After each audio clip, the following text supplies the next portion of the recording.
হাসপাতালে শেষ নিঃশ্বাসের আগেও আমার দিকে চোখ মেলে তাকালো। সেই চোখে রাগ বা অভিযোগ ছিল না, না ছিল ভর্ৎসনা।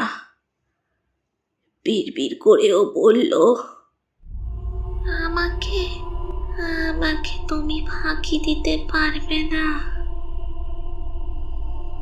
তোমার পাশে ছায়ার মতো আমি থাকবো, ছায়ার মতো।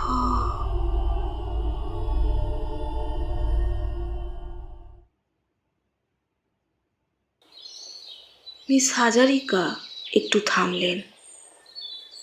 আমিও স্বীকারোক্তি শুনে যেন সম্বিত হারিয়ে ফেলেছি। বিনি ওর কথা রেখেছে। মৃত্যুর পর মুহূর্ত থেকে ছায়ার মতো আমার পাশে পাশে চলছে। দিনে রাতে সব সময় আমি ওর উপস্থিতি অনুভব করি।